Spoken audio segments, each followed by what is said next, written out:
Developing right now on Morning News Now, the Northeast digging out that monster winter storm, dumping more than 2 feet of snow on some cities, forcing closures and cancellations from schools and businesses to roads and airports. Now we're bracing for even more winter weather, plus new freeze warnings for parts of the South, fire danger in the Rockies, and heavy rain on the West Coast. We are tracking it all.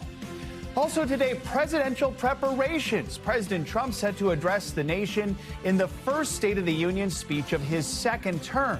The president expected to defend his record as more Americans express their losing trust over key issues like immigration and how he's handling the economy.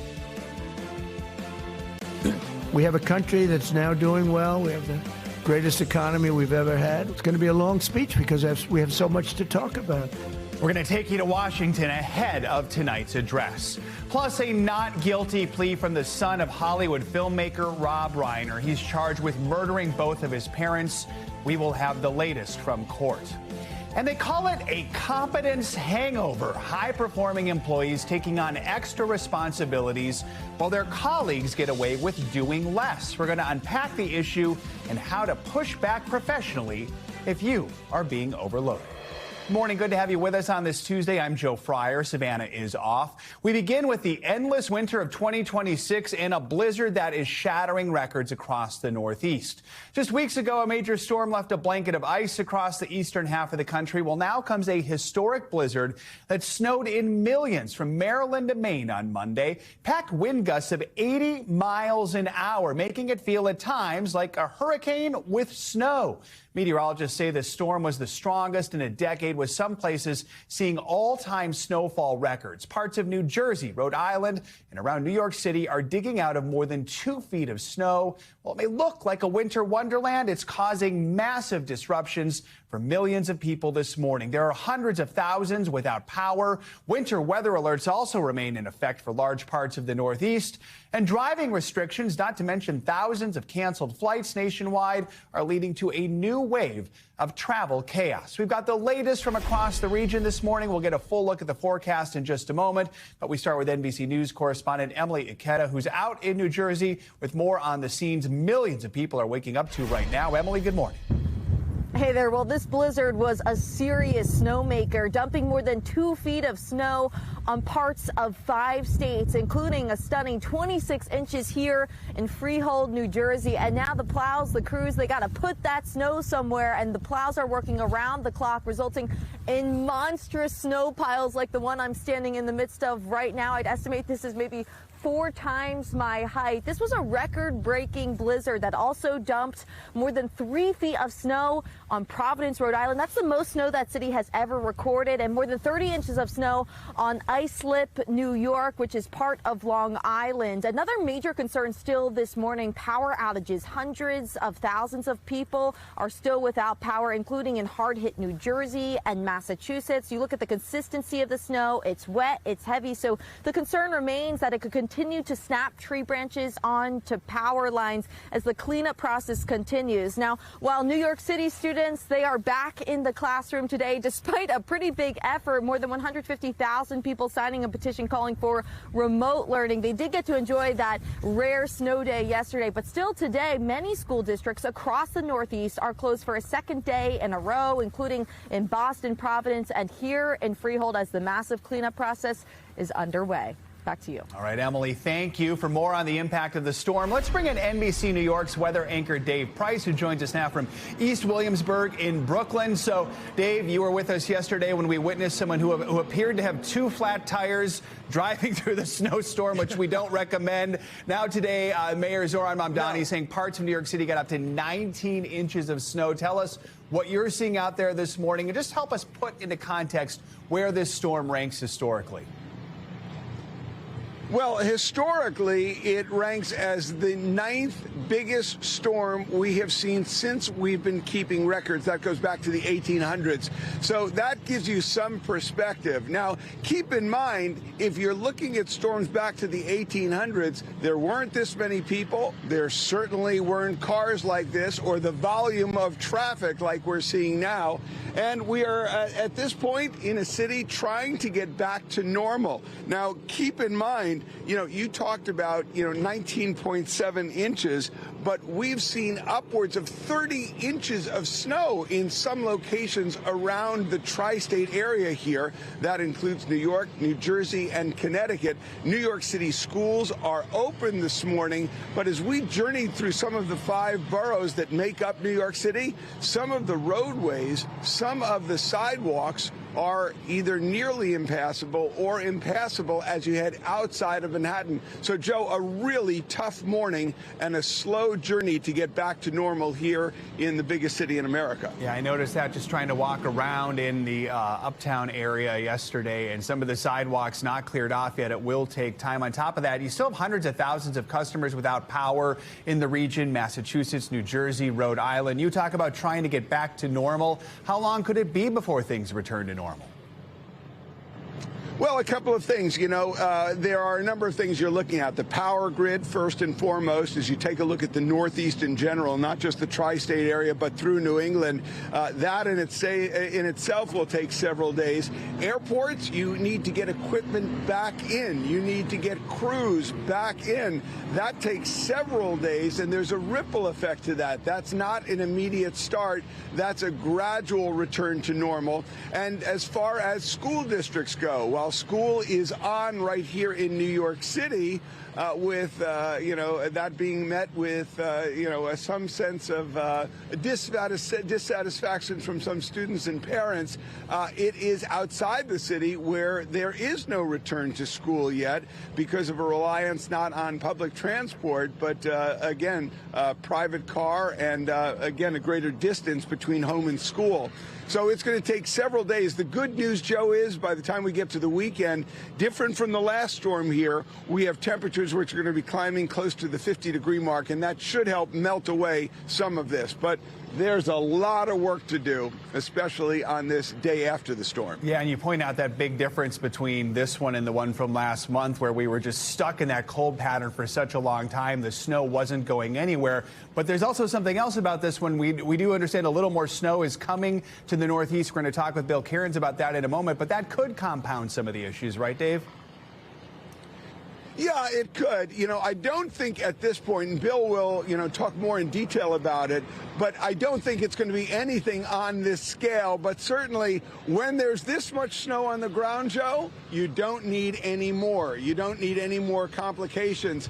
Keep in mind, with respect to restoring the power grid, even though the winds have calmed somewhat, there are limits to when bucket trucks can go out and the circumstances during which you can service power lines. And we still have gusts throughout the region, so that may slow things somewhat. And it's just slow to get back to your role, to talk like the kids do, when you have cold temperatures, which are sub-freezing, and, chilly conditions. There's nowhere right now for this snow to go until we get to warmer temperatures, and that's going to be just a little while. So it's going to be a gradual return to normal. And I know a lot of people are looking forward to the beginning of March and warmer temperatures, which are going to be coming our way eventually more consistently. We hope. All right. Dave Price, good to see you. Thank you so much. Let's continue our roll as the Northeast continues to dig out from the storm. We've got more on what to expect this week. As we just mentioned, more snow could be on the way. Meteorologist Bill Cairns is here with the forecast. Bill, good morning. Yeah, so this storm left its mark. I mean, obviously a historic storm for some locations. It's now exiting, by the way, even Nova Scotia. So behind it is a cold air mass. Everything that was slush last night has refrozen. And this is the total that just really jumps off the screen. This is where the National Guard was called in last night, with buckets. There were snow plows that needed rescue. 37.9 inches at the airport in Providence. Boston, a significant snowstorm for you, 17 inches, but nothing even close to just south of you. So that's really where the worst of it was, and that's where it's going to take a couple days for them to recover. I mean, they had 84-mile-per-hour winds in Montauk. Providence had, with those snow totals, 63. That's why there's snow drifts 4 to 5 feet. I've seen pictures of cars that you don't even know the car is there in the front yard. It's just completely buried. And it's cold. And, people are complaining all the way down into Florida. It's 44 in Miami this morning. So this blizzard behind it just sucked all the cold air from Canada and shot it southwards. And that's why it's such a frigid morning. everywhere east of the Mississippi. So we have this little clipper storm coming. When we say a clipper storm, usually they're fast moving, they don't have a lot of moisture with them, and they don't usually produce a lot of snow, but just enough to be annoying, and that's going to be with this storm. So as we go throughout tonight, we're going to see that snow moving through areas of northern Michigan. Then it's tonight into tomorrow morning going to be over the Northeast. So areas that don't have school today are also going to have to deal with snow tomorrow morning and possible school delays, too, especially areas from like New York to Boston. And then that clears out pretty quickly. Then the storm behind it is trending a little more to the south. So this will be a rain event for areas from Knoxville to Roanoke to D.C. That looks like it now will not produce snow from areas to New York to Boston. So we'll watch that for Thursday. But here's the snow forecast for tonight. Again, this is not a big deal. It's just the timing tomorrow morning for the morning commute. The roads that are now clear are going to have another inch of snow on them. Just enough to be annoying, as you said. Yes, just enough to be like, okay, enough. Appreciate it, Bill. Thank you so much. Tonight, President Trump will deliver his first State of the Union of his second term. He's expected to defend his record before Congress and the American people and lay out his plans for the future. Recent polling shows the president's approval rating hovering below 40%. Surveys show the president is losing ground on some of the key issues that got him elected, like the economy and immigration. He dismissed the findings yesterday, calling the polls fake without citing any evidence. Polls for the election that showed I was going to get swamped and I won in a landslide. They were fake polls because polls are tough. You know, when you get a fake poll, I get them today. I saw one today that I'm at 40%. 40%. I'm not at 40%. I'm at much higher. NBC News Capitol Hill correspondent Melanie Zanona joins me now with a preview of tonight's address. Mel, good morning. So what are some of the key accomplishments the president is likely to highlight tonight? And just what do we know about any new policies he might propose? Well, the president is, of course, eager to tout his accomplishments, but he also needs to acknowledge that there is more work to be done, particularly on the issue of the economy, where, as you mentioned, his polling is really underwater right now. So to that end, we expect Trump to talk a lot about the One Big Beautiful Bill. That is his signature domestic policy achievement that they passed last year in Congress with the support of Republicans. It included a lot of tax initiatives and tax proposals, including no tax on tips, no tax on overtime. Trump has talked a lot about how this means bigger refunds for Americans. So I suspect he'll talk a lot about that tonight as well. And then in terms of new proposals, we do know that at least one of the new initiatives he's planning to roll out is something called a ratepayer protection pledge. Essentially, what that is some tech companies have agreed to pay the energy costs for areas where they are building new AI data centers in an effort to prevent really big spike costs for consumers in those areas. But of course, the caveat here is President Trump, he likes to go off script. He's already warned that this is going to be a long speech. So I think any subject really is not off limits here tonight. So really buckle up. Another signature agenda item that was without congressional approval, of course, was tariffs. And we know some of the Supreme Court justices who struck down his tariff policy could just be sitting feet away from him tonight, which could be an awkward moment. He's already lashed out at some of them. Does that add an extra dimension to tonight's speech? And beyond the justices, who else do we expect to be in attendance? Oh, yeah, certainly it adds another layer to the atmosphere, to the tension in the room, especially as you mentioned, that these justices actually tend to sit in the very front row during the State of the Union. So I suspect that Trump will certainly be talking about the ruling, complaining about the ruling, and also doubling down on his tariff agenda, given that he is imposing a global tariff of 15% using a different stature under the law. But he also joked last week that some of these justices were only, quote, barely invited. Just to give you a sense of how he feels about some of these justices, including some of the justices that he handpicked. That being said, he doesn't have control over disinviting those justices, but he does have control over who he can invite. And after those gold medal hockey wins at the Olympics, he invited both the women's team and the men's team to come as his guests for State of the Union. Now, the women's hockey team has said they cannot attend due to scheduling reasons, but I'm told that the men's hockey team, that is still in the works as they're trying to figure out the logistics of packing in a big hockey team into the room tonight. Right. Very clear with their members that if you are going to attend the speech tonight, you are not to disrupt, you are not to protest in any sort of visible way. And if you recall, Joe, last year there were multiple disruptions and outbursts during Trump's State of the Union address last year. That include Al Green, who had to be escorted out of the chamber. So this year, many Democrats are instead choosing to boycott as a form of silent protest. That includes Al Green, as well as some other notable Democrats Democrats like Adam Schiff, Eric Swalwell, and Pramila Jayapal. And instead, many of these members are going to be attending some sort of counter-programming, which is taking place on the National Mall today. There will be a number of speeches, so a little bit of competing programming tonight. And quickly, along the lines of counter-programming, we know that the newly elected Virginia Governor Abigail Spanberger is going to deliver the official Democratic response. She was chosen by House Minority Leader Hakeem Jeffries. Why did he tap her for the job? Well, there are a couple of reasons why she was chosen. When she ran for the House, she was able to flip a red seat to blue. So she's long been considered a sort of rising star in the party. And then when she ran for governor last year, she focused relentlessly on the issue of affordability. So Democrats really see her as a model for how Democrats can win back power. Whether you're centrist or progressive, they really feel like the issue of affordability is going to be key. Joe. All right, Melanie, thank you so much. Now, the president enters tonight's speech standing on some unfamiliar political ground. The public's perception of how he's handling the economy is starting to sour. A number of polls show that President Trump's economic approval rating is underwater. That's a stark contrast from the 2024 election when he got high numbers among voters who are concerned about things like inflation and the cost of living. NBC News business and data correspondent Brian Chung joins me now to break down what the data actually shows about how the economy has fared during President Trump's second term thus far. Brian, good morning. We know inflation and affordability are still the top issues for many Americans. So when we look at prices, tell us, have they come down at all since President Trump took office? Yeah, Joe, they were the top priority when the American people elected President Trump for the second term. But now we have a year's worth of data to take a look at how things hold up right now. The inflation rate, again, how much prices rose in this economy over the last year. That rate is at 2.4%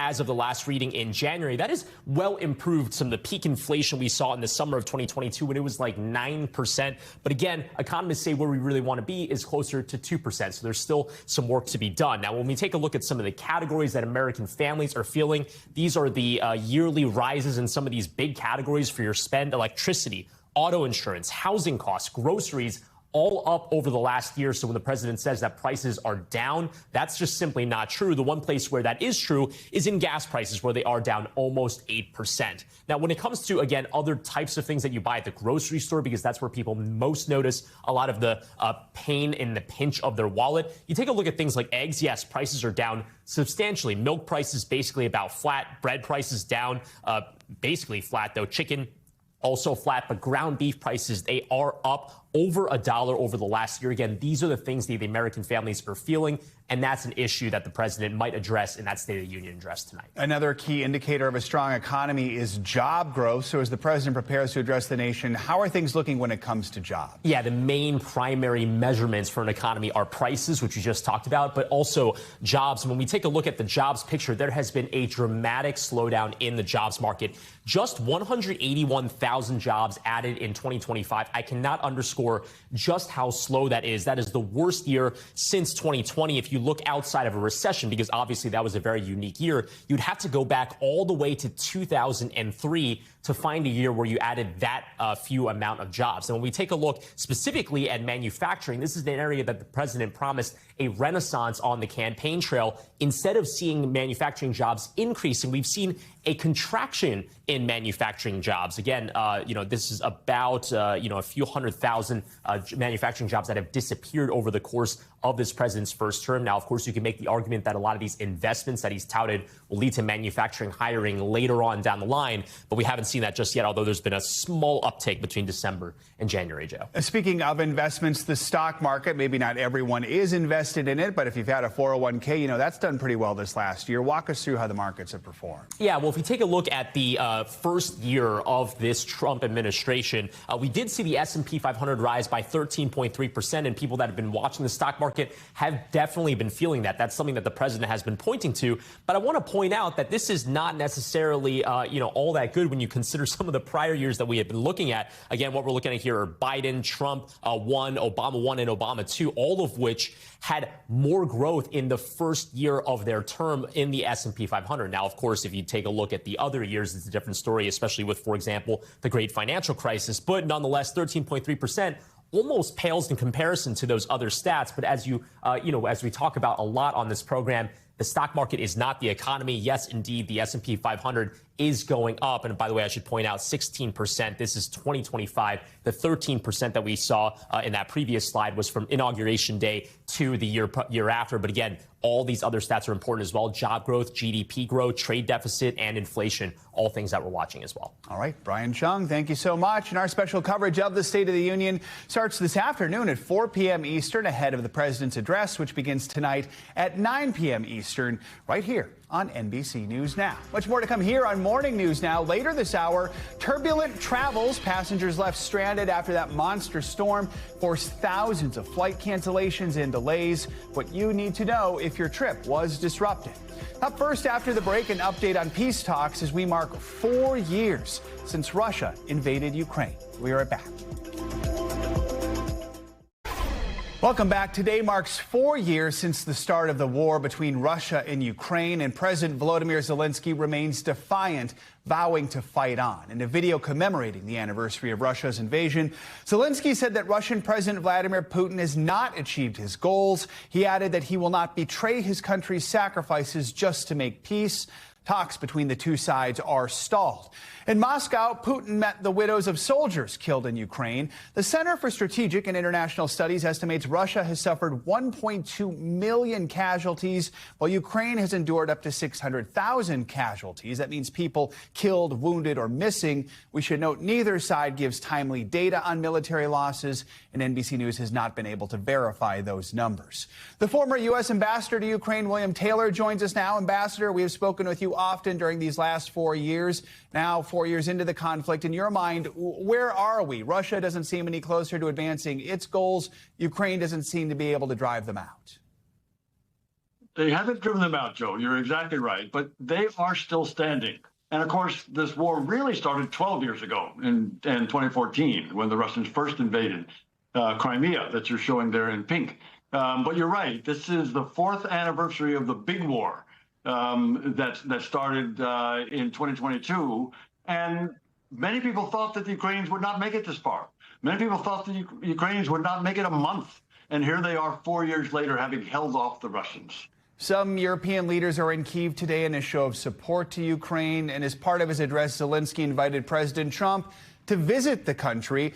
Where do things stand? What is the status of U.S. support for the Ukrainian cause? We remember what happened in the Oval Office last year, but then things seem to get better between the two leaders. President Trump just seems to go back and forth while our European allies are trying to shore up support, right? They are, Joe. I'm here in Kyiv. The Europeans are here demonstrating their support. The United States support in terms of the actual provision of weapons and of funds has gone down. There's no doubt. But the Europeans are able to buy weapons from U.S. manufacturers to provide to the Ukrainians. So the flow of funds continues, thanks to the Europeans and thanks to U.S. manufacturers. That said, the Europeans are stepping up. They're seriously talking about putting European troops on the ground in Ukraine once there's a ceasefire. So that's an important part. In terms of what the U.S. is bringing, the U.S. is bringing diplomacy.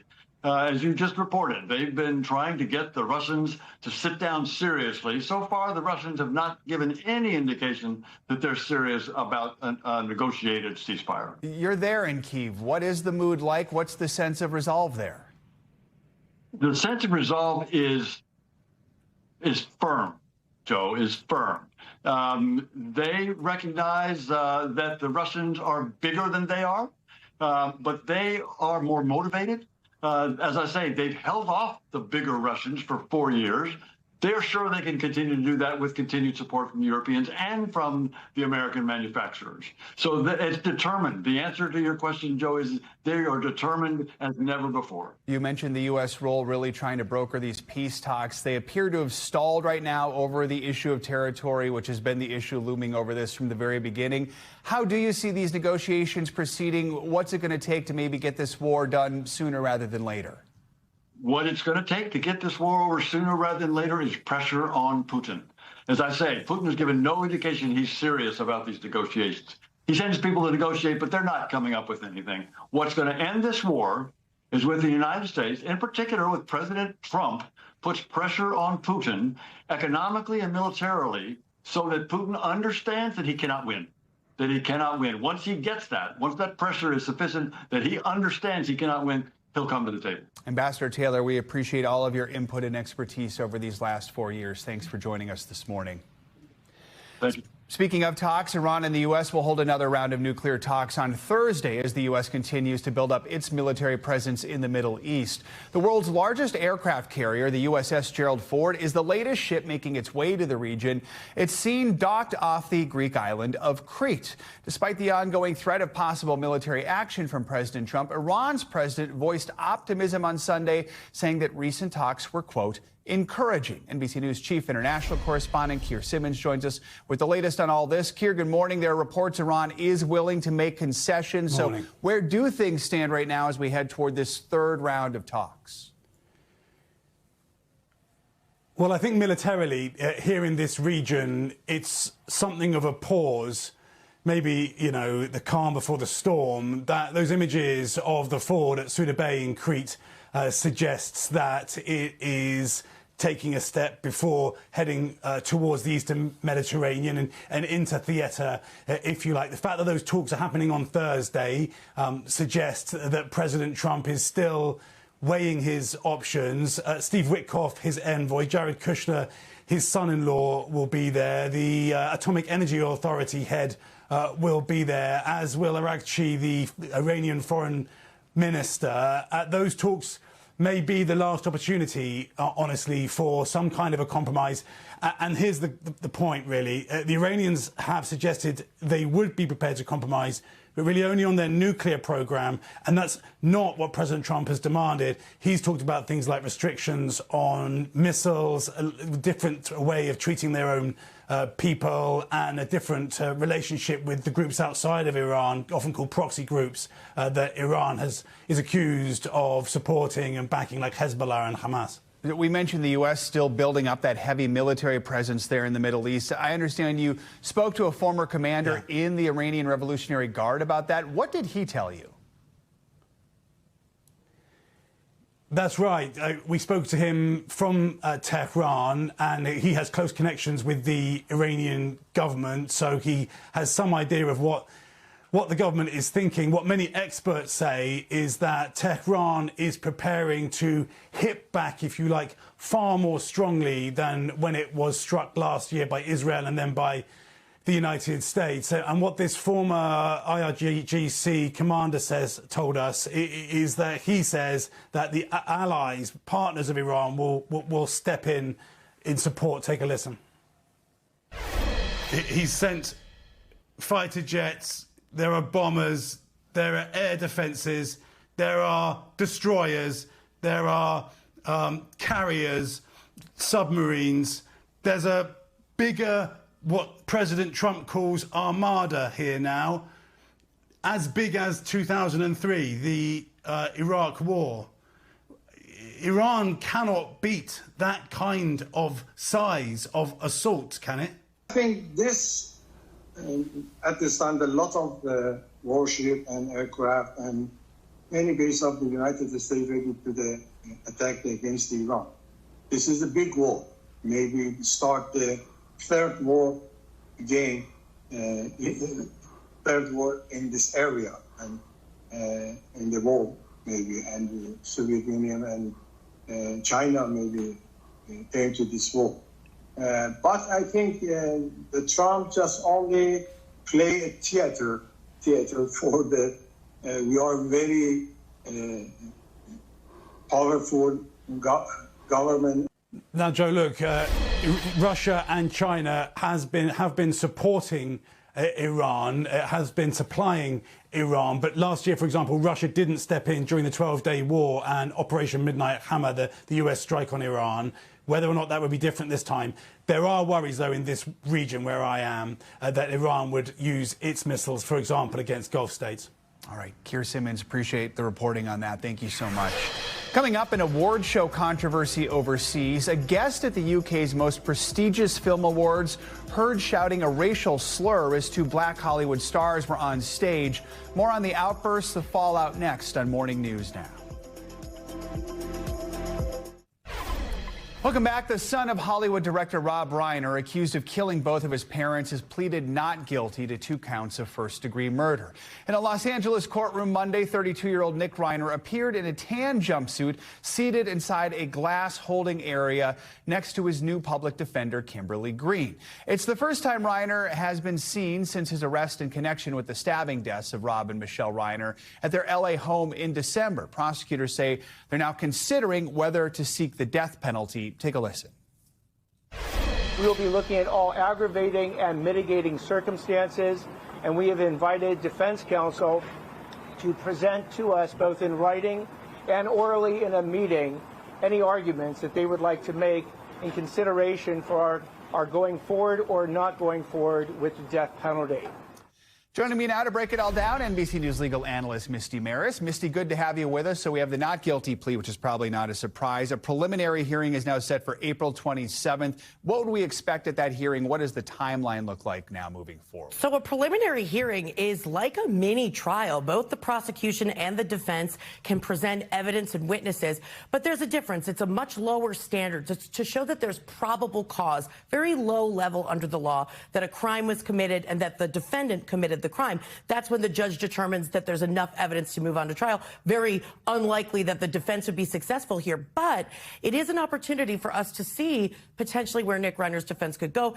Many defendants waive that. It could be pushed back. He could always change his plea. So there's lots of reasons why we could have a longer timeline than that. Nick Reiner initially had a high-profile attorney. That attorney stepped aside, now represented by a court-appointed public defender. Tell us about that, what that could mean for the early stages of this case. So the public defender that he's been assigned, she has been there for 2 decades. You know, we're talking about attorneys who step in when a defendant cannot afford their own representation. Now, when you have a murder case, there's additional qualifications that public defender needs to have in order to represent someone to ensure that they get their constitutional right to a vigorous defense. So it's not going to change any of the process. It's not going to change the way that this case plays out necessarily, but there certainly could be some issues with the money that you're going to need to retain all these mental health experts that are likely to be very consequential in this case. We just heard the DA there say they're still weighing whether to pursue the death penalty, including any mitigating circumstances. Talk about what those could be. I presume mental health is the main issue there. Absolutely. So just because somebody is charged with a crime that's death eligible doesn't necessarily mean prosecutors actually try and seek the death penalty. There's a rigorous process, and that's what Nathan Hochman was speaking about, where the defense gets to present mitigating factors. Some of those, Joe, are going to be mental health issues, also consultation with the victims' families who would have input on that particular issue. Very, very sensitive, of course, because this is a complex issue given the intimacy between the victim and the defendant. So talk about how that process moves forward, especially if you have a court-appointed public defender who's paying for all of these things. How does that process work? So as far as what the death penalty process, the defense will be able to submit either orally in writing information about those mitigating factors. The prosecution is going to evaluate with a capital committee, so there's a committee of people that will make a recommendation, whether or not this falls into that bucket of the most heinous crimes. A lot of that is going to be the evidence that we don't know about yet, the nature of the crime and the severity of the circumstances. So a lot to come in this case, a lot for us to learn as the case proceeds. All right, Misty Maris, good to have you with us. Coming up, FedEx taking on the Trump administration following the Supreme Court's ruling against tariffs. Allie's here with our Money Minute. Plus, Tetris as therapy, how the classic video game is being used to tackle trauma. Your weekly check-in is next. This is Morning News Now. Welcome back. Time now for our weekly mental health check-in. With the Winter Olympics officially behind us, we're taking a look at how many athletes face mental health struggles after the games. Also, we're looking at how a classic video game is helping some people work through trauma. Joining us now for more on these mental health headlines is Dr. Robbie Ludwig. She's a psychotherapist and the host of the Pivot with Robbie Ludwig podcast. Dr. Robbie, good to have you with us. So let's start with what's known as the post-Olympic blues, this phenomenon of athletes sometimes facing mental health struggles once they return from the games. I mean, I know I'm having a hangover and I'm just a spectator, so I can't imagine what it's like for the athletes. Talk about what's happening here and maybe how all of us can learn to deal with these sorts of feelings after a major life events. Yeah, so whenever there is a big milestone event, we put so much energy into preparing for these events like weddings or special birthday parties or the Olympics.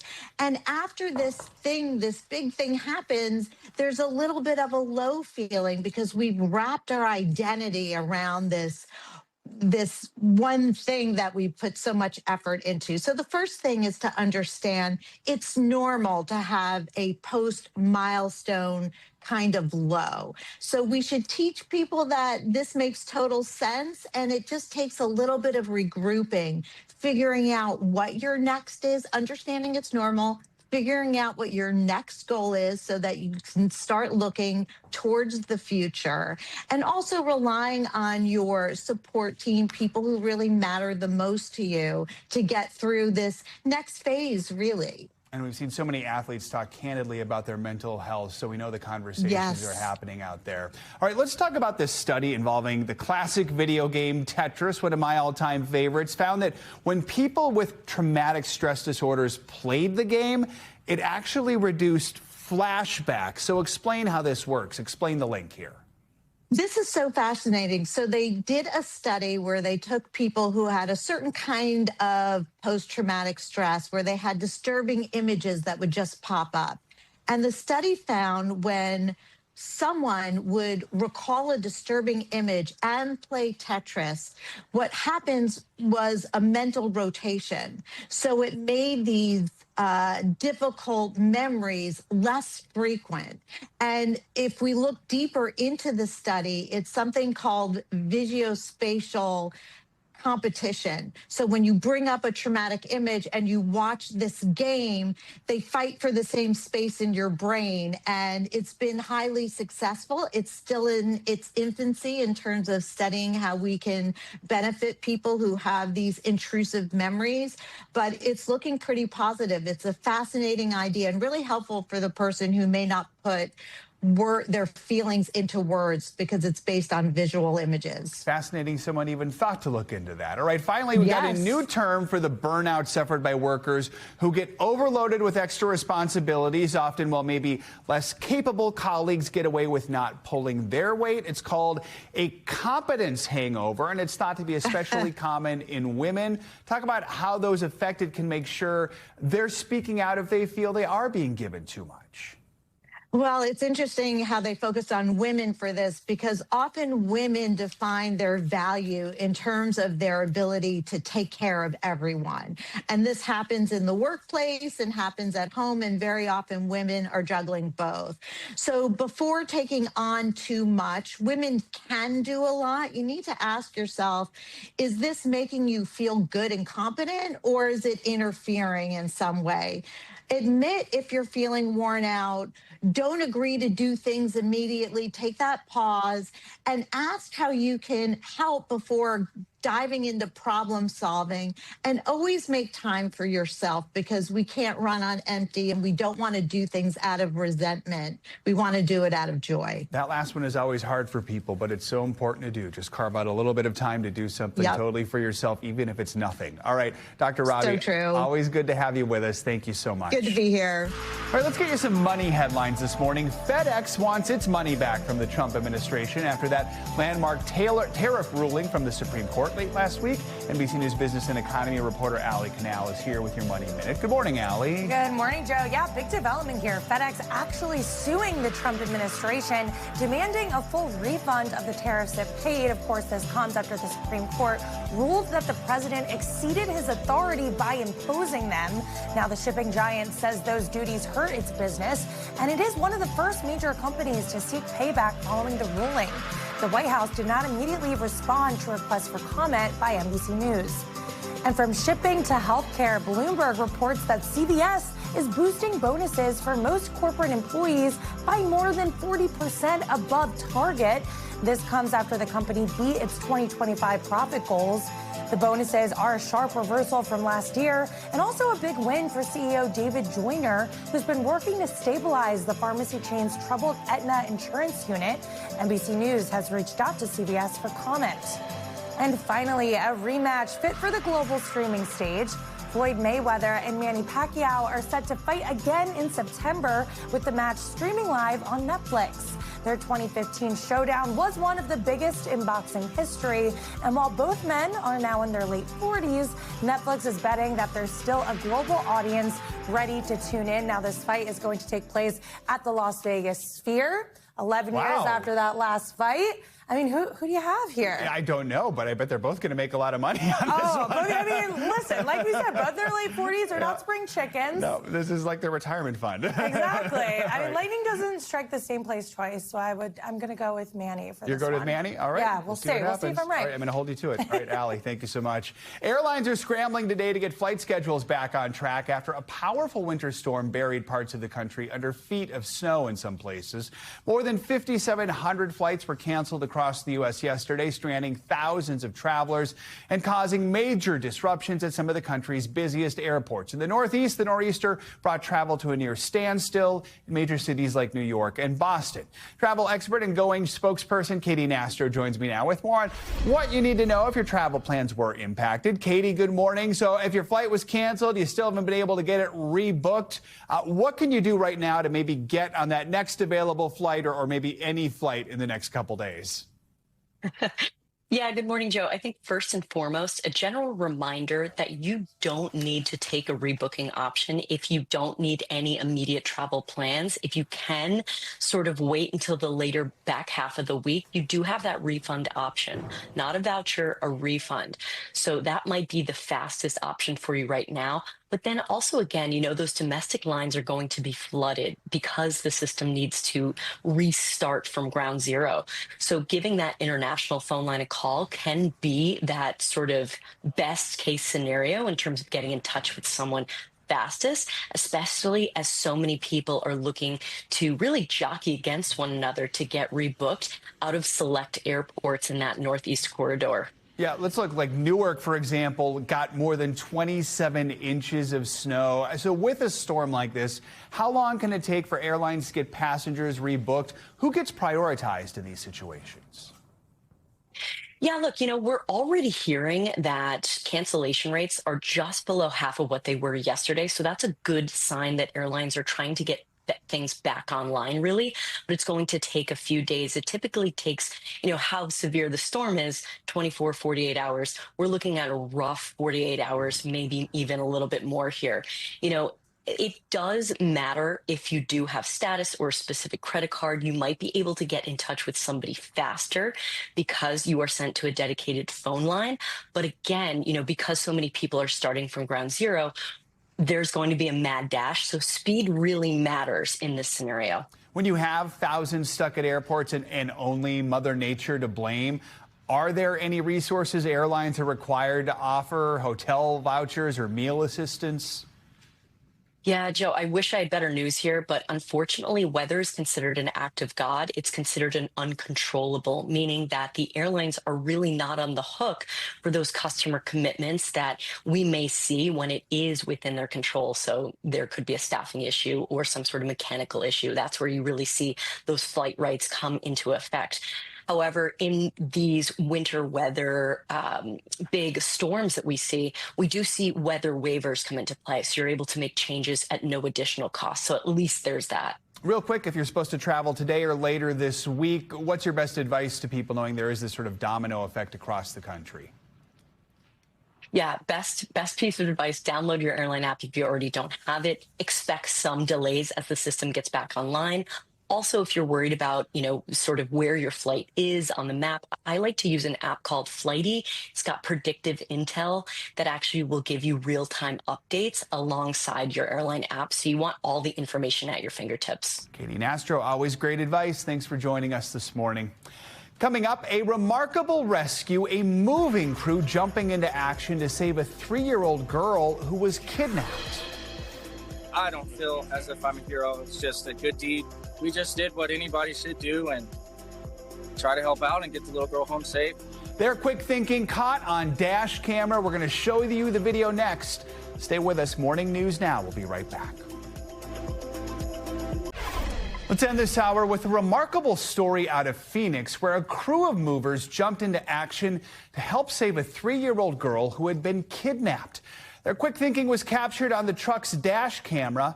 NBC News correspondent Steve Patterson spoke with some of the movers who feel they're not heroes. Shall I stay here? The mindfulness of a few good movers, stopping a possible abductor in her tracks with one simple yet heroic maneuver. Oh my God, that's her. Yeah. Is it really? Yep, that's her. It looks like her. That's exactly what she looks like. Employees from Camelback Moving Company jumping into action Tuesday just outside Phoenix after a security guard spotted a missing 3-year-old Kalani Rogers being escorted into a convenience store by a woman. That's her. It looks like her. The pair matching the description of Kalani and 23-year-old Marina Noriega from a blaring Amber Alert pushed out Monday night. The guys in the truck stunned, but quickly spring into action. Security guard took a picture of her, and he's like looking at her. And in the thing it said the lady's wearing like pink pants. The Amber Alert that went out yesterday? Never? Yesterday? That one. Should I block them? Should block. So the movers quickly come up with a plan, putting themselves and their vehicle between the suspected kidnapper and her only escape. Look, here comes the puppos right here. Then holding their ground until police arrive. I don't feel as if I'm a hero. It's just a good deed. We just did what anybody should do and try to help out and get the little girl home safe. Did they take the girl?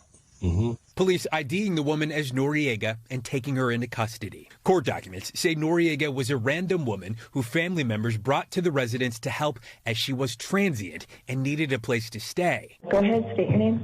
Marina Noriega. Kalani is safe and in good health, according to police. They say they do not believe she was harmed during the ordeal. How do you guys feel knowing that she's safe?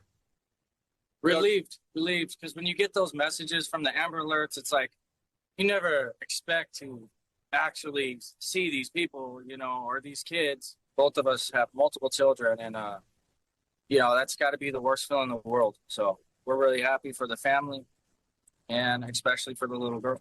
Court docs say the victims were contacted and reunited with their daughter, who told her parents that she was scared and wanted her mommy and daddy, but she was okay. I'm about to get the license plate. I'm about to just park in front of them. The community crediting it all to that one mover maneuver we usually never want to see. This is absolutely the first time we have blocked a vehicle in where the entire community is fully behind us and happy that it was done. Steve Patterson, NBC News. Great point there at the end, but thank goodness for those guys. All right, that's going to do it for this hour of Morning News Now. Don't go anywhere. The news continues right now.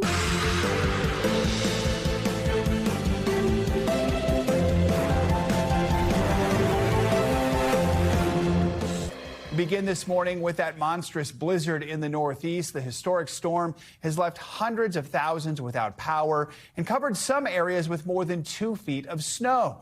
Many schools and businesses are closed on Monday because of the weather, including the Boston Globe, which did not print a newspaper for the first time since its founding more than 150 years ago. All that snow and wind is causing another round of travel chaos on the roads and at airports. We'll have a look at the full forecast in just a moment. But first, let's get the latest from NBC News correspondent Emily Ikeda. This morning, a massive cleanup underway after historic blizzard blasted the Northeast. Oh, it's getting strong here. More than 2 feet of snow blanketing parts of 5 states, toppling trees, and wind gusts up to 80 miles an hour, leaving nearly 400,000 homes in the dark this morning from Virginia to Massachusetts. This tree causing sparks to fly when it hit a power line. Restoration crews are staged across the state. The wintry mess creating treacherous travel conditions. Drivers forced to push and pull cars stuck in snow. Even emergency vehicles and snowplows struggling to navigate the roads. Residents in Providence, Rhode Island now digging out from the most snow the city has ever seen, more than 3 feet. Ice slip on New York's Long Island also getting hit with a record, nearly 30 inches of snow. Small mom and pops like Chatham Jewelers east of Cape Cod forced to close for days. Just the general lack of safety right now is concerning, and this is definitely the most impactful event we've had in a while. In New York City, buried by nearly 20 inches of snow, schools reopening today after a rare snow day for the city's more than 1 million students. And you can't beat it, right? There's no traffic, so everything is quiet. So it's like you're walking inside a snow globe. Our thanks to Emily for that report. All that snow grounded virtually all air travel in the Northeast yesterday. That, of course, has a domino effect across the country, with airports digging out today. NBC News senior correspondent Tom Costello covers aviation for us and has more on the cancellations already announced today. Tom, how's it looking this morning? Yeah, that's right. So FlightAware reporting more than 2,000 cancellations so far today. Most are into, out of, or through the Northeast. And that number will increase, of course, as the day progresses. This morning, the busiest airspace in the country is opening up as the nation's busiest airports are digging out. After whiteouts Monday and red on the flight monitors. On Monday, no flights in or out of Boston, Hartford, JFK, LaGuardia, Newark, and surrounding airports. Terminals and concourses deserted. Train service also shut down. In Philadelphia, a handful of flights returned as crews began clearing snow midday. My first flight was out of Newark yesterday night, canceled. Rebooked for this morning in Philadelphia, canceled. Rebooked for the middle of the day around 1 today in Philadelphia, canceled. And now many passengers are looking ahead to the rest of the week, with delays and cancellations continuing. And the ripple effects felt far outside of the storm zone. Alexis Henskins is now in Tampa after a 6-day cruise with her husband and 3 kids, unable to fly home to snowy New Jersey until Saturday. Between the rental car for the rest of the week and the hotel, we're over $1,000 more out of pocket than expected. Even travelers overseas impacted by the storm are trying to get back to the U.S. Hey guys, I'm stranded in Brazil. We're stranded in Brazil. In all, more than 9,000 flights canceled Sunday and Monday. With another round of snow this week, the airline recovery could take even longer. So the focus today is on clearing the runways and the parking lots. You know, a quarter of all flights on any given day go into, out of, or through New York airspace. So when a megastorm makes that airspace off limits, the ripple effect extends across the country, and it can take days to recover. Back to you. All right, Tom, thank you. Say it ain't snow. Looks like we have a little more of the white stuff in the forecast this week. Time for your morning News Now weather with meteorologist Bill Cairns. Bill, good morning. Everyone's excited, right? We all want more snow. Yeah, it's the opposite, right? It's amazing. In the beginning of the winter season, people are excited about a couple inches, and now everyone's like, enough. So the big blizzard is leaving. That's gone. Now, this is a clipper storm. This is nothing to get excited about. You know, this time of year, people don't even blink when you get 1 to 3 inches of snow in the Northeast. And that's what's coming down out of the portions of the Great Lakes. So we'll see some in Green Bay, some in Alpena during the day today into tonight. And then this quickly dives down through the Northeast. By the time we get to tomorrow morning, it blasts through. But the timing of it is what's problematic. It looks to be producing snow in areas that just got the blizzard right during the early morning. So we could get some more school delays after school has been canceled for 2 days in a row, especially areas in Massachusetts and Rhode Island. Then the next storm is more of a southern storm, warmer temperatures with it, a good soaking rain for areas that need it, that are in a drought. There looks like there could be a tiny bit of snow on the northern edge of this, but this does not look to be anything significant. So here's the snowfall forecast for tonight into tomorrow morning. Notice the blue is about 2 to 4 inches. The areas of white is about 1 inch. So we're not going to see anything that's too dramatic out there. Again, some school delays. I don't think we'll get a lot of cancellations. It's also cold. Behind this blizzard, that cold air swept all the way into South Florida. Temperatures this morning in Miami have been in the 40s. We're at 48 right now. Tampa's at 41. Gainesville's at 32. So even by Florida standards, this is cold for the end of February. And then as we go through the day, we warm it up a little bit, but it's still significantly colder than it should be. Look at New York with that fresh snowpack. Not even getting above freezing today, which is pretty rare for the end of February. And then as we head towards tomorrow, some mild at works in. We'll do at least some melting on the sidewalks and the roads. And then as we head towards later in the week, New York does have a decent weekend. It's not like everything's going to melt like in a flash. There's no huge warm up, but things are going to generally get warmer. And here's next week's outlook, by the way. So this is for the first week of March. Much of the country, including the West, continues to be very warm above average. So does the South. There is a chance for a blast of some colder air from the north the first week of March. And that may set the stage for a Pacific storm that's moving across the country with wet weather, which is good, beneficial, again, with the drought across much of the country. But with that cold weather sitting up here as that storm arrives, I hate to say it, we have to keep a close eye on like that Tuesday time frame next week. It's a week away. I'll wish it away and do whatever I can. But there is a chance for another snowstorm in the Northeast. And again, it will be March at that point, March. And then people will be really angry. Oh, yeah. It's not Bill's fault. Remember, not Bill's fault. All right. Thanks, Bill. Appreciate it. Tonight, President Trump will deliver the first State of the Union address of his second term. A senior administration official tells NBC News the theme of tonight's speech will be America at 250, strong, prosperous, and respected. NBC News senior White House correspondent Garrett Haake joins us now with a preview. Garrett, good morning. Hey, Joe. Good morning. President Trump is expected to focus heavily on the economy tonight. It's the issue most important to voters as we begin this midterm election year. The president's speech to Congress last year was the longest such speech in history, clocking in at about an hour and 40 minutes. And tonight's speech could approach that length, too, with the president saying yesterday he's got a lot on his mind. President Trump preparing to address the nation tonight. It's going to be a long speech because we have so much to talk about. On Monday, speaking to a gathering of families of Americans killed by undocumented immigrants, the president previewing possible applause lines. We have a country that's now doing well. We have the greatest economy we've ever had. We restored our border, and that's now totally secure, and our country is at the safest level it's been in many, many years. But recent polls show Americans don't share the president's positivity, with his approval rating hovering just below 40%. The public souring on his handling of the economy and even immigration, long his signature issue, though the president has shrugged off negative polls. The president is expected to unveil new domestic policies aimed at tackling affordability.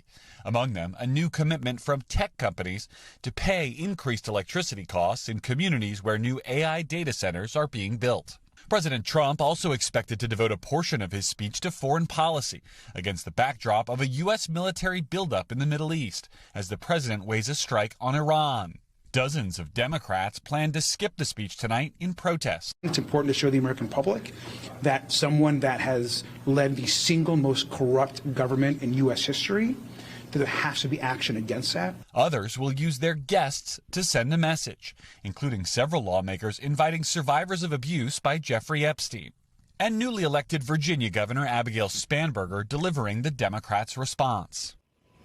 Another dynamic to watch, the president has spent the last several days slamming some of the Supreme Court justices for overturning much of his tariff program, saying he was ashamed of them. Perhaps they shouldn't even be invited to this speech. Well, tonight, any justices that choose to attend will be seated just feet away from the president, which could create some awkward moments if he decides he still has more to say about their work. Joe? No doubt. All right, Garrett, thank you. Let's continue this conversation with Amy Walter. She's the publisher and editor-in-chief of the Cook Political Report. Amy, good to have you with us. So when it comes to President Trump's messaging on the economy, you've written that he's trying to, quote, actualize a great economy on vibes alone. I think it's pretty much guaranteed he's going to declare the economy is great, that things are affordable, even if the polling shows that kind of framing isn't really working, isn't how people feel right now. What do you think his most effective message on the economy could be tonight?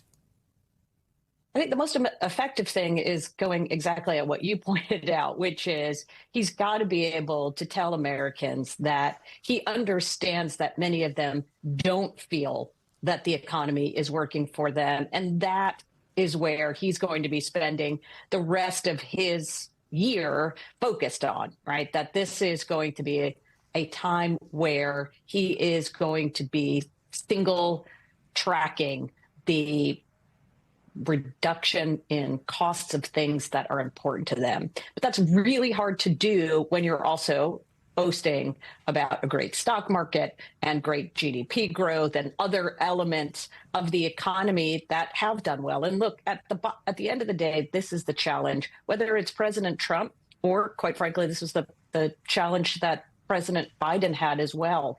We have a bifurcated economy, a K-shaped economy, in which there are people who do see things going very, very well, especially if you're invested in the stock market, especially if you are part of the tech AI boom. But for many average Americans, they feel like, especially since the pandemic, they've been struggling really hard to catch up. And the evidence is it's going to take a lot longer for them to actually get there. You've been looking at data that shows that Americans' concerns go beyond cost of living, that it comes to the actual sort of economic system we had. Talk more about the K-shaped economy. What's happening there? Do you think it's something that the president could address tonight? Right. That's the bigger, more fundamental challenge, I think, because at some level, the president has actually been very good at that messaging, especially when he was a candidate.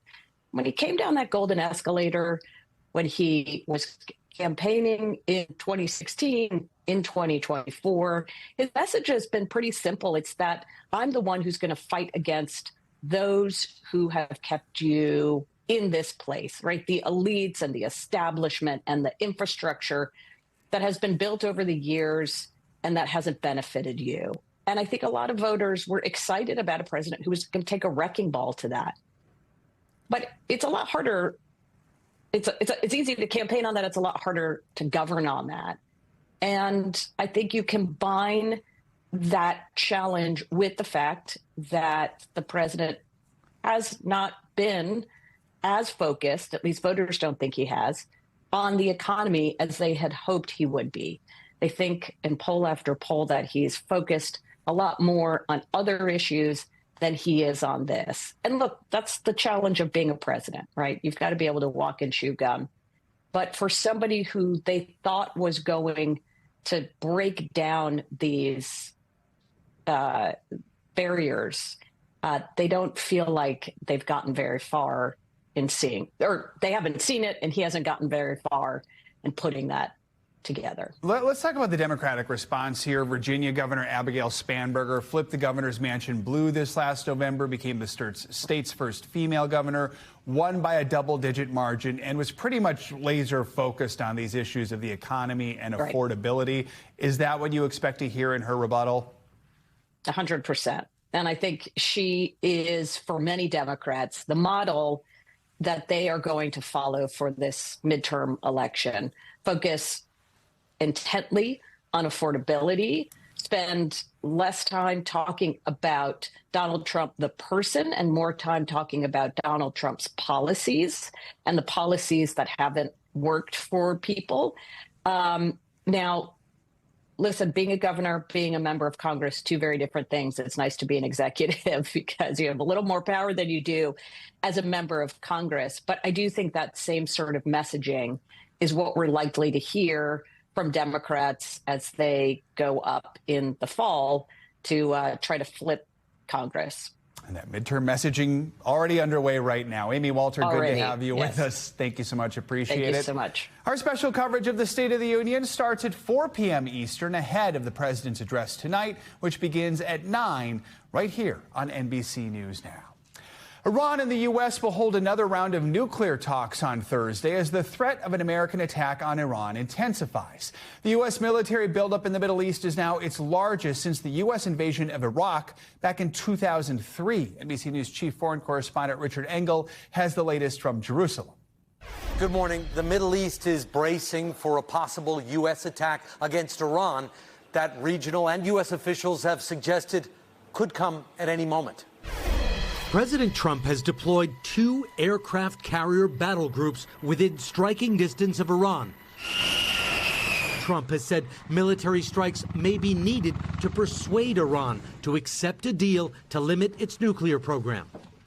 They better negotiate a fair deal. An Iranian government spokesman warning Monday that Iran would react ferociously to even a limited attack. Last summer, after Israel and the U.S. attacked Iran, dozens of Iranian missiles slipped through Israel's sophisticated air defenses.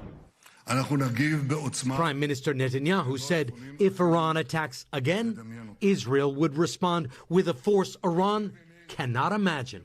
Gaza is proof of what that might mean.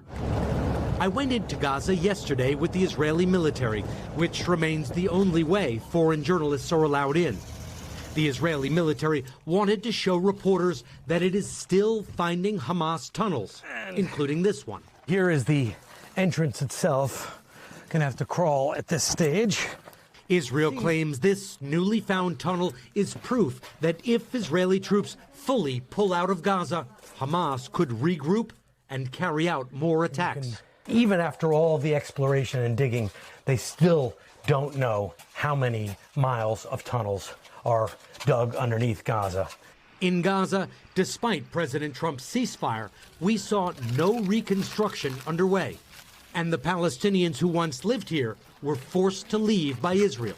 A Gaza camera crew found some of the former residents living far away, in tents and in squalor. I've also recently been to Iran, where both citizens and government officials told me they want a deal with the United States, but expect Iran will be attacked nonetheless. There is still, however, hope for diplomacy, with talks expected between the Trump administration and Iranian officials to take place on Thursday in Geneva. All right, Richard, thank you. Let's get to the latest now on the search for Nancy Guthrie. Today marks 24 days since Today anchor Savannah Guthrie's beloved mother went missing. New this morning, 2 law enforcement sources tell NBC News that one of the surveillance images of a suspect may have actually been taken prior to the morning Nancy went missing. NBC News correspondent Liz Kreutz is in Tucson with more. Liz, good morning. Hi, Joe. Good morning to you. From the moment those surveillance images of that masked man were released, quite a few people pointed out that one of them does look a little bit different than the others. Notably, it doesn't look like the suspect is wearing a backpack in that photo. But despite 2 sources now telling NBC News that that image was released prior to Nancy's abduction, I talked to the sheriff about it overnight, who is pushing back on that, saying that the timing of those images is still under investigation. This morning, new questions about the timing of those chilling surveillance images of a masked suspect outside Nancy Guthrie's home on the morning she disappeared. 2 law enforcement sources familiar with the investigation tell NBC News that this image was actually captured on an earlier date than the other ones, indicating the suspect may have come to Nancy's home prior to the night of her abduction. The surveillance images were first shared 2 weeks ago by FBI Director Kash Patel, who said they were from the morning of Nancy's disappearance on February 1st. But unlike in these images, in the image in question, the suspect does not appear to be wearing a backpack or that unique gun holster, and the background also appears to be darker. A spokesperson for the FBI declined to comment about the timing of the photo, but Pima County Sheriff Chris Nanos did respond, telling NBC News in a phone call overnight that the timeline of the images are still under investigation. It is all speculative if for someone to suggest that that photo is from a different day. That's all it is speculation. We understand the thinking behind it. But right now, we have no evidence to suggest that that occurred that day or days before. The sheriff acknowledges that there are differences in how the suspect is dressed in the photos, but says the images uncovered from Nancy's doorbell camera did not provide any dates or timestamps. We cannot tell you it's a different day. We don't know that. It's still under investigation. Over the course of the investigation, authorities have asked neighbors for surveillance footage going back all the way to January 1st, a full month before the kidnapping. On Monday, a man with the volunteer relief group, the Cajun Navy, arrived at Nancy's home, offering search resources and a message of support for Savannah and her family. I'd let them know that, all of America knows what's going on, and we care. We care about the family. And despite the sheriff saying that the timing of that photo is still under investigation, he did say that part of the reason they've been asking neighbors for video footage through January is because they are looking into this possibility that the suspect may have shown up at Nancy's home prior to the abduction. He just says they cannot say so definitively right now. We did reach out to Google, which owns Nest cameras, for comment on the timing. They have not responded. Joe. All right, Liz, thank you for that update. Much more to come on this hour of Morning News Now, including our one-on-one with the former NPR host who says Google stole his voice to train one of its new AI tools, how the tech behemoth is responding to it all. First, after the break, bedlam beyond the border. Vacationing Americans in Mexico ordered to shelter in place as a powerful cartel unleashes a wave of violence in tourist hotspots in the wake of the state killing of a notorious drug kingpin. The latest next. We're back now with a developing story out of Mexico this morning. The U.S. State Department is urging American tourists vacationing there to shelter in place after Mexican special forces took out a notorious drug kingpin. That sparked a wave of cartel violence in several popular tourist areas. NBC News correspondent George Solis joins us now from Miami with the latest. George, good morning. Joe, good morning to you. The State Department telling American tourists that some flights to the region may still be disrupted. One official telling NBC News they're actually fielding hundreds of calls from American tourists trying to get home. One couple even telling us they were too close to the action there, the chaos, saying they were carjacked at gunpoint. This morning, American tourists desperate to leave Mexico, following stunning scenes of violence at a number of popular resort areas, including charred buildings and cars and storefronts riddled with bullets. The chaos blamed on drug cartel members furious about the killing of their boss over the weekend by Mexican special forces. Mexican authorities say they found the drug kingpin Nemesio Cervantes, also known as El Mencho, by tracking his romantic partner. American Yoni Pizer and his partner experiencing the terror firsthand, saying they were forced out of their rental vehicle at gunpoint. All of a sudden, a young man ran at us with a gun, and my friend in the back seat said, "He's got a gun, he's got a gun." Their SUV later set on fire. He threw an incendiary device in the vehicle, and our car exploded. The couple now reunited after being separated in the scramble. Many other American tourists are still unable to get out of Mexico. Since all of this unfolded, what's the scene on the ground like right now? You would think it was peaceful, but it's kind of eerie. Other Americans describing the war-like violence that unfolded over the weekend, with buildings engulfed in flames and choppers flying overhead. On both sides of the helicopter, there were men with very large guns. So we just hoped that they were the good guys and not the bad guys. Mexico's president urging calm, saying the government is in control. Telemundo anchor Julio Vaquero describing the scene on the ground in Guadalajara. Businesses that have been vandalized, broken glasses, bullets, cars that have been burnt across the streets. Today, the work's to recover. They're cleaning up to go back to normal. Operations at Guadalajara Airport also coming back, and Americans like Yoni Pizer are hoping to get back home. I have to imagine this is still a moment in time that you won't soon forget. That would be an accurate statement. Yeah, Mexican authorities say they are still in the process of cleanup, removing some of those burned cars that were blocking roadways. And the State Department saying all airports in Mexico are open, most operating normally. Joe. All right, George, thank you. In the UK, another high-profile figure has been arrested over alleged ties to the late convicted sex offender Jeffrey Epstein. The former British ambassador to the U.S., Peter Mandelson, was arrested yesterday on suspicion of misconduct in public office. He was later released on bail pending further investigation. NBC News international correspondent Raf Sanchez joins us with the latest on this. So, Raf, we know police had opened an investigation into Mandelson earlier this month. So what exactly are they looking into here? So Joe Mandelson was arrested on suspicion of the same offense that former Prince Andrew was arrested on last week. Suspicion of misconduct in public office, basically an allegation that he abused his position as a public official. British authorities are not releasing a whole lot of details about what they believe he may have done, but we do know from that massive trove of documents from the Epstein files released by the Department of Justice that not only did Mandelson have a very extensive relationship with Epstein, but that there were at times financial transactions involved. So these documents appear to show that Epstein paid Mandelson some $75,000 back in 2003, 2004. He seems to have also sent money to Mandelson's husbands later on.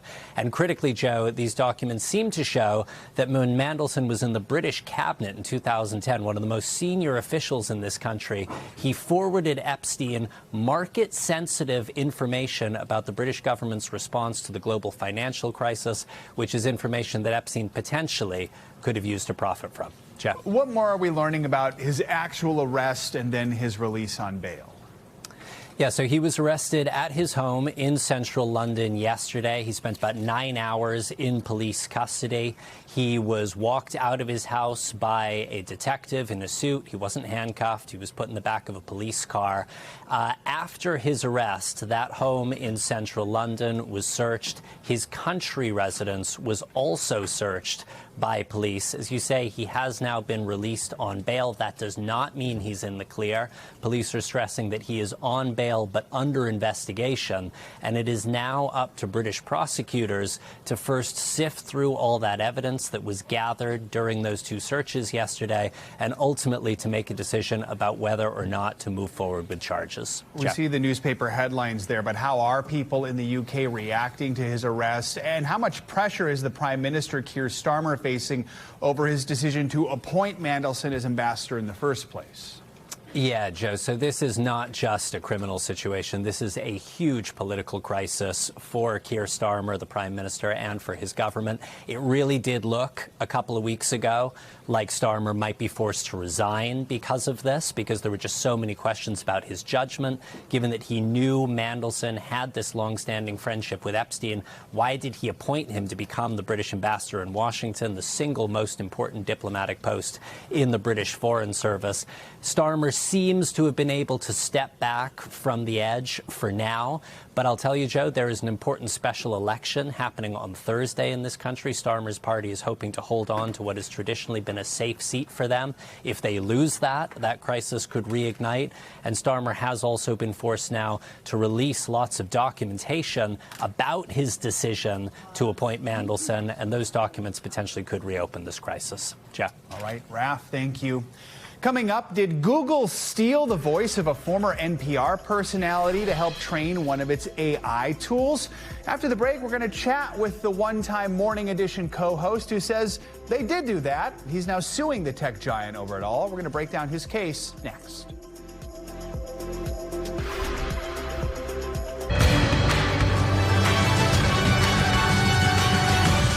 Back now with a closer look at what's making news in the world of politics this morning, starting with the latest on efforts to draw up a new congressional map in Utah. NBC News reporter Gary Grumbach joins us with that. Gary, good morning. Hey, good morning, Joe. Here's what's happening in politics now. A 3-judge panel in Utah has cleared the way for Utah's new congressional map to take effect ahead of their June primary election. The map favors Democrats, putting most of Salt Lake City into one district, meaning it'll likely pick up a seat in the House of Representatives. Republicans had tried to sue to try to stop this from happening, but the court said it's just too close to the primaries to change the map. International logistics giant Federal Express has filed a lawsuit against the Trump administration asking for its money back after the Supreme Court struck down President Trump's use of the International Emergency Economic Powers Act to tariff other countries. FedEx says they imported goods from countries where they were subject to the IEPA tariffs, and they paid increased duties to the U.S. because of that.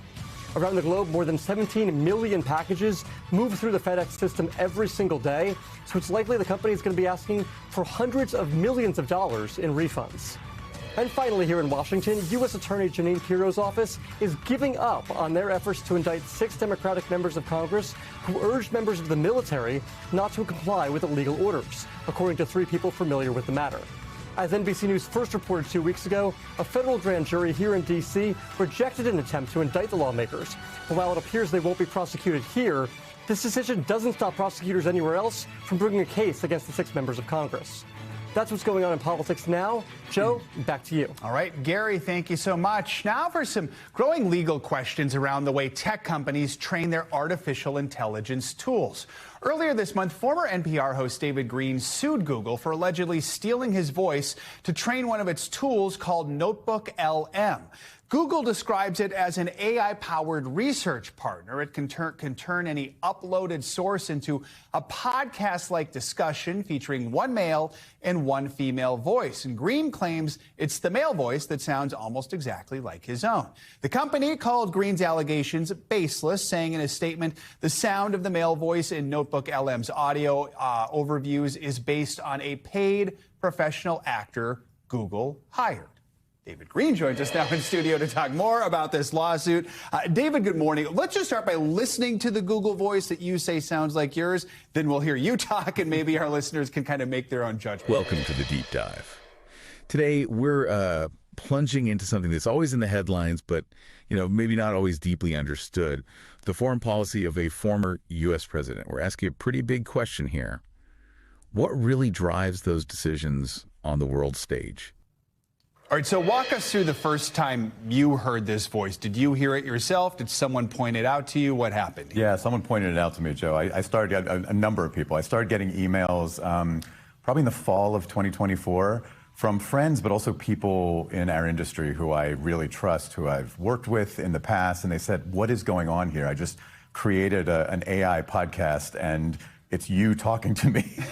So I checked it out, and one of my colleagues had basically created a Notebook LM podcast about border collies. And I remember it was the first words that I heard using this thing. It was like, have you ever looked in the eyes of a border collie? And I was like, okay, it's very creepy. You thought it did sound just like you. Yeah, I mean, I'm used to hearing myself, like listening back to podcasts and shows and stuff, but I've never heard a version of myself that was saying things that I actually had not said myself. So it was a very strange experience. As someone who works in broadcasting, I remember, especially early in my career, like the first time I heard my voice, it sounded different to me than I thought it actually sounded. Did you experience any of that, or you're like, no, this feels like me? I think early career days, like I had that experience, but I think I've listened enough to myself, and my wife heard it too, and she was really freaked out. And it wasn't just the voice itself. It was, I don't know if you get this, like I'll listen back and I'll be so hard on myself, thinking like I'm using too much, I'm saying like too much, I have these little verbal tics. It was even that, like the intonations and everything. It really just, it was me. Okay, we've been listening to you for several seconds now, so we're going to play another clip, and folks again can kind of listen and see if they hear some comparisons. Welcome to another deep dive. Today, we're really trying to cut through the noise, get to the heart of what's important in a couple of big political stories. Our mission is always to sift through things and figure out what you actually need to know.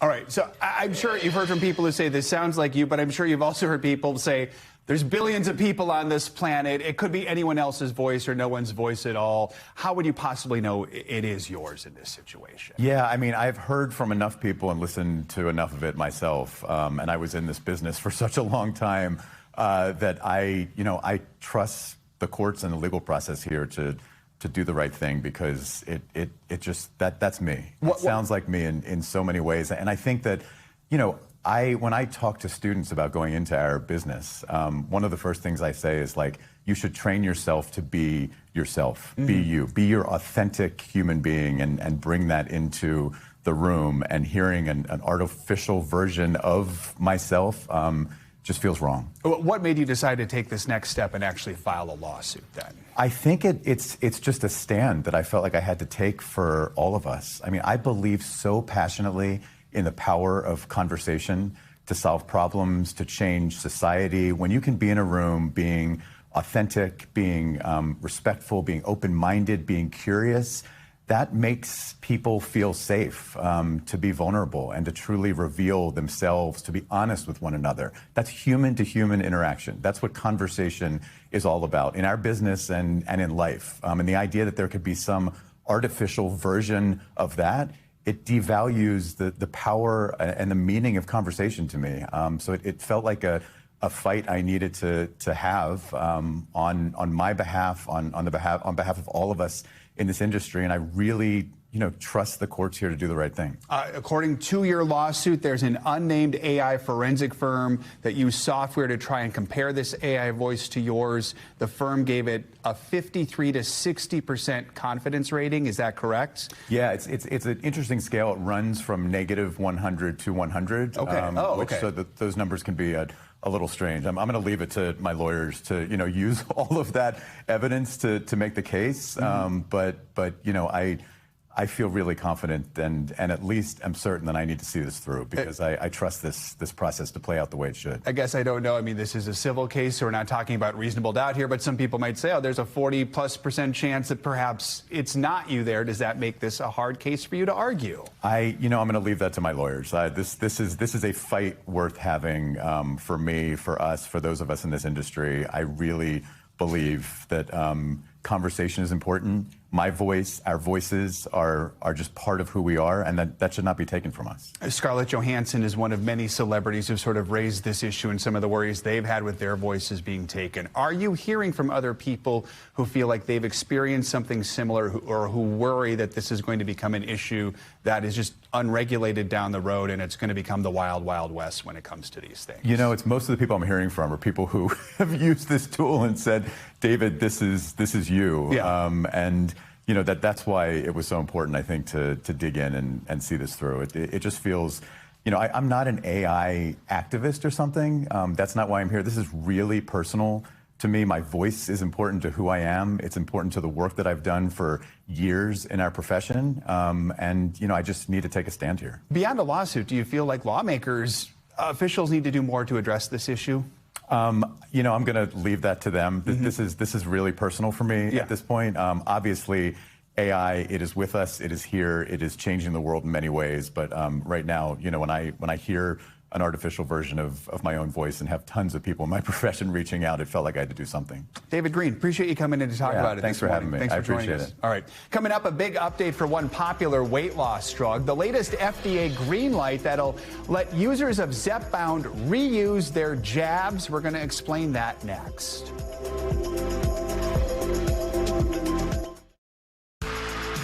We're back with some money headlines. Zepbound, the popular weight loss drug, is now available in bulk, so to speak. NBC News business and economy reporter Allie Canal is here with your Money Minute. Good morning, Allie. Good morning, Joe. Yeah, another development here in the weight loss wars. We have Eli Lilly's Zepbound. This is a major competitor to Ozempic. Just won FDA approval for a new pen that gives patients 4 weekly doses from just one device instead of single-use vials. Now, the company says the price stays the same, starting at around $299 a month, but that's only through its direct-to-consumer platform. And from meds to mobility, Uber is parking itself in a new lane. The company says it's buying parking reservation app Spot Hero with plans to let users book garage spots for airports, concerts, and games right inside the Uber app. Now, the financial terms of the deal weren't disclosed, but it is expected to close in the first half of this year. And over in the EV space, Nissan is scrapping its planned sub-30K 2026 Leaf. Now, this is a model that would have been one of the most affordable new electric cars in the United States. The move comes as the EV space has experienced an overall slowdown, with the Leaf sales falling more than 50% last year. Nissan told NBC News it's, quote, committed to delivering the right products at the right time, and we will continue to assess future battery configurations based on customer demand and segment needs. And Joe, we know that overall there's been this lack of adoption, but we had the expiration of those EV tax credits at the end of last year, a further deterrent for consumers that would potentially have gone that route. Yeah, that did motivate a lot of people. All right, Allie, thank you so much. Coming up, Olympic phenom Alyssa Liu making a global statement with more than just that show-stopping performance in Milan. When Morning News Now returns, we're introducing you to the groundbreaking stylist at the root of the superstar's iconic halo hair. That is next. Stay with us.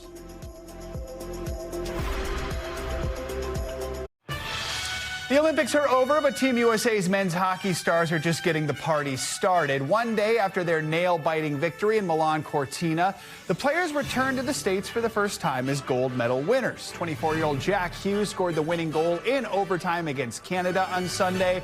That led to this now iconic photo of Jack smiling with several teeth that had been knocked out by a high stick earlier in the game. Jack and his brother Quinn, who scored the game winner in the quarterfinals, joined our friends at the Today Show this morning to reflect on their experience. Take a listen. Jack, what's it like, buddy? What's it like being celebrated the way that Team USA has been celebrated over the last few days? Just unbelievable. We felt so much support from all of our friends and family, so many people involved in USA Hockey, and so many people across the country. We're so proud that, you know, we won the gold medal, and we're so proud we did it for so many people that got us to this point, and, you know, everyone back home that supported us. Well, you're making your country proud, and I have to say, we did just talk to your mom, as Craig just said a couple of minutes ago, and we asked her the question: what was more exciting to watch or tougher to watch, when you got your teeth knocked out or when you scored the goal? She was so worried when you got your teeth knocked out and you guys were on the ground looking for the straight teeth that happened to be around. She said that was the toughest thing to watch for her. Yeah, it's funny. Like, it's funny how things work out because the first guy closest to me when I'm laying on the ice is obviously my older brother, and he has the puck, and you can see it. He's looking at me to see what's going on with my teeth, and I remember him coming up to me and being like, "It's all good, man. It's only chipped. You're gonna be okay." Hey, by the way, it's only chips. Guys, it's Carson Daly. Congratulations. I could see him right here. I could see him right there, and I saw his smile, and I'm like, "Uh-oh, that doesn't look good." By the way, a couple of shout-outs to you, Quinn, for that game winner in OT in the semis. So big nod to you. Also want to give a shout-out to Zach Werenski, who was a dog on that play to get that puck to you, Jack, on his tape, man. He fought hard for that. I want to ask you about the Olympic Village, though. The Canadian team decided to leave the athlete village and go to a hotel, which is cool. I wondered if you guys felt by staying in the village it added to Team USA's chemistry. I know you had a chance to party with the women's team after they won gold in the cafeteria at 3:30 in the morning. What was that like to stay there? Yeah, I mean, I've answered this question. I'm not sure if it played into us winning a gold medal, but I don't think it hurt. I was able to room with Jack for a little over 2 weeks there, and it felt like we were freshmen going into college. The dorms were so tight, and we had the Chucks across the hall from us. And I think everyone enjoyed the village, just meeting the other athletes and being in the dining hall and running around. It kind of felt like we were freshmen on campus again. But I'm glad you brought up the women because it was, amazing to spend some time with them too. And then obviously watch them. Me and Jack were there. We watched them win the gold medal, and they came to our game and were able to watch us. So just the support back and forth, and just to get to know them even better, special too. Many thanks to our friends at the Today Show for bringing us that interview with the Hughes brothers. Let's end this hour with a closer look at the iconic hair of Olympic gold medalist Alyssa Liu, who won gold in figure skating last week. Liu was the first American woman to claim that title in more than 2 decades. Justina Coronel from our St. Louis affiliate spoke to the stylist who created Liu's unforgettable halo hair, the perfect complement to her historic performance. Look good, feel good. For St. Louis hairstylist Kelsey Miller, it's all about empowering women. So pretty. It's more than just hair. Mm-hmm. And once you have hair that you love, I mean, it truly just makes you feel like you are on top of the world, and I love that. As a woman who truly loves what she does. Oh, yeah, color looks really good when you do that. Miller had the chance to work with someone just as passionate, Alyssa Liu. Liu was in St. Louis for the U.S. Figure Skating Championships, and through a mutual connection, their worlds collided. Liu has described herself as an artist, and for Miller, hair is a work of art too. Because you're basically painting on a canvas, and for her, she had already started the painting for me, and it was just me finishing it off and tailoring it to like exactly what she wanted. For the first time, Miller created the halo hair.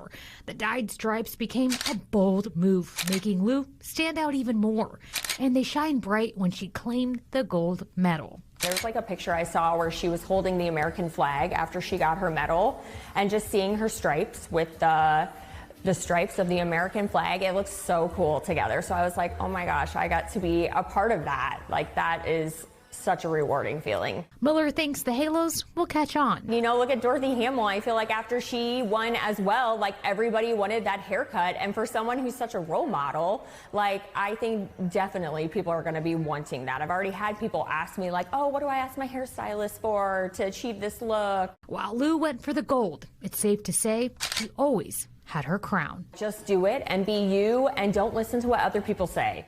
Our thanks to Justina Coronel for that report. There's more excitement to come with the 2026 Paralympics next month. You can catch the opening ceremony on March 6th on NBC and on Peacock. That'll do it for this hour of Morning News Now, but don't go anywhere. The news continues right now. We thank you for watching, and remember, stay updated on breaking news and top stories on the NBC News app or watch live on our YouTube channel.